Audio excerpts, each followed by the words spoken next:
Number এক হলো, রমাদান মাসে আমাদের ইবাদত বন্দেগী যেন সঠিকভাবে হয়, রমাদানের যে উদ্দেশ্য তাকওয়া অর্জন সেটা যেন সঠিকভাবে হয়, সেটার জন্য গুনাহের যে রাস্তাগুলো আছে এগুলো সবগুলোর সাথে আমাদের কানেকশনটাকে ডিসকানেক্ট করা উচিত, যাতে করে আমার আমলগুলো নষ্ট না হয়।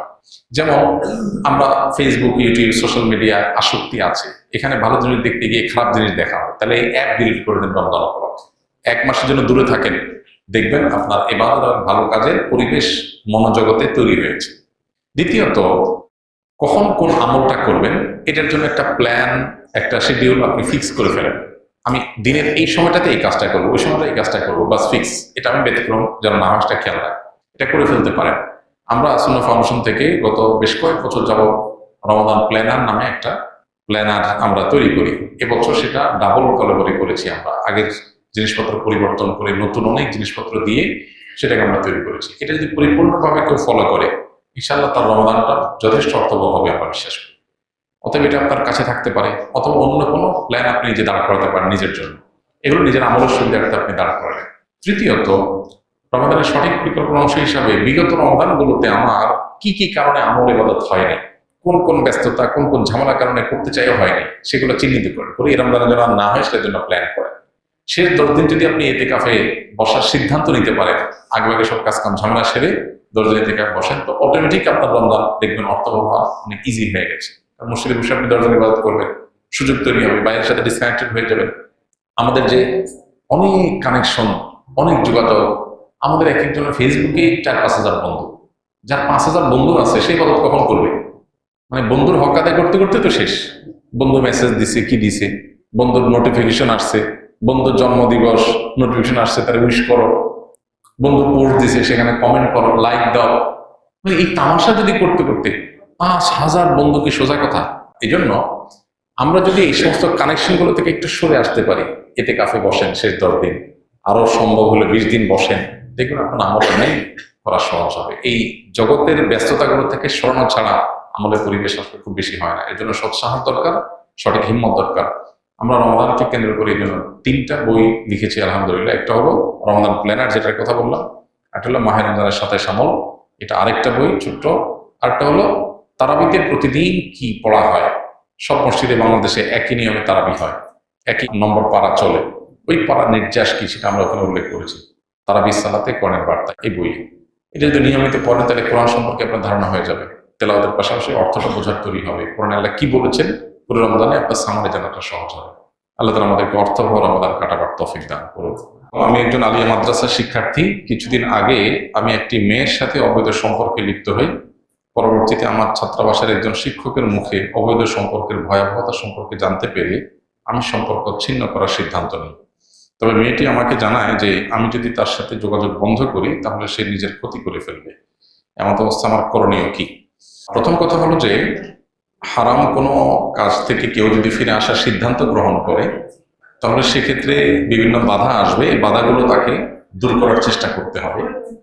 এখানে যে বাধার কথা আপনি বলেছেন যে মেয়ে নিজের ক্ষতি করবে, মানে আত্মহত্যা করবে বা এই টাইপের কিছু সে ইঙ্গিত করেছে, তো প্রথমত আপনার কাজ হলো তাকে বোঝানো, যতটা হৃদয়ের আকুতি দিয়ে আল্লাহর ভয় যেটা আপনার মধ্যে জাগ্রত হয়েছে সেটা তার মধ্যে জাগিয়ে তুলতে পারেন সেই চেষ্টাটা আপনি করবেন। এবং এই দূরত্বটা যে আল্লাহর খাতিরে, এটা যে কোনো ছল ছাতুরি বা ছলনা থেকে না, সেটি আপনি নিশ্চিত করবার চেষ্টা করবেন, তাকে আশ্বস্ত করার চেষ্টা করবেন। এর পাশাপাশি যদি দিনদারিতার কোনো ঘাটতি না থাকে, কিছু ঘাটতি তো আছেই, কারণ অবৈধ সম্পর্কে যে জড়িয়েছে তার দিনদারিতার ঘাটতি তো আছেই, তারপরে যদি আপনার সব হিসাব নিকাশ মেলাবার পর মনে হয় যে একটা দিনদার জীবনসঙ্গী হিসাবে তার সাথে জীবন পার করা যায়, তাহলে সেক্ষেত্রে প্রয়োজনে সকল সম্পর্ক দূরে রেখে বৈবাহিক এবং হালাল সম্পর্কের জন্য সিদ্ধান্ত গ্রহণ করবেন এবং সেদিকে অগ্রসর হবেন। অবৈধ সম্পর্ক, হারাম সম্পর্ক, এটা শুধুমাত্র একটা গুনাহের বিষয় না। গুনাহ তো বটেই, এর কারণে জাহান্নামের শাস্তি তো আছেই, এর মাধ্যমে আমাদের ইমানের শক্তি ধ্বংস হয়ে যায়, তাকওয়ার শক্তি শেষ হয়ে যায়, আমাদের আধ্যাত্মিক ক্ষমতার শক্তি এগুলো শেষ হয়ে যায়, আল্লাহর সাথে কানেকশন ডিসকানেক্টেড হয়ে যায়, শয়তানের সাথে আমরা লিঙ্কেড হয়ে যাই, নানাভাবে ক্ষতিগ্রস্ত হয়ে আমরা, জীবনের বরকত উঠে যায়, সুখ উঠে যায়। এই জন্য হারাম সম্পর্ককে না বলতে পারা এটা অনেক বড় একটা সিদ্ধান্ত, এবং এই সিদ্ধান্তের উপরে আপনার শুধু আখিরাত নয়, দুনিয়ার বহু কল্যাণ এটার উপর নির্ভর করছে।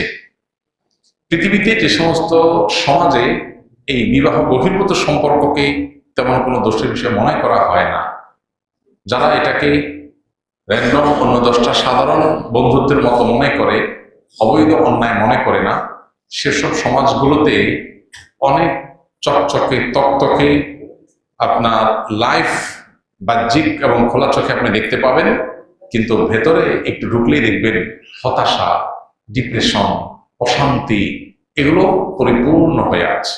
এজন্য আল্লাহর জন্য হারাম সম্পর্ককে না বলতে হবে।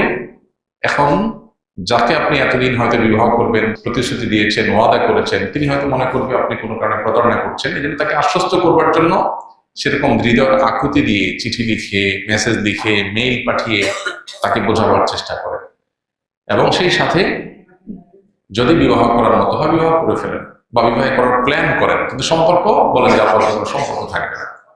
এবং এরপরও যদি আল্লাহ না করুক সে ভুল কিছু করে, তাহলে সেটার জন্য আপনি হারাম সম্পর্ক কন্টিনিউ করে যেতে বাধ্য নন। কেউ যদি ভুল কিছু করবে সে ভয় দেখায়, বেশিরভাগ ক্ষেত্রে ভয়গুলো ভয় পর্যন্তই থাকে। তারপরেও আল্লাহর অবাধ্য হওয়ার কোনো সুযোগ নাই কোনো মানুষের দিকে তাকিয়ে। বিধায় এই জিনিসটাকে খুব শক্ত হাতে যেমন ডিল করতে হবে, ঠিক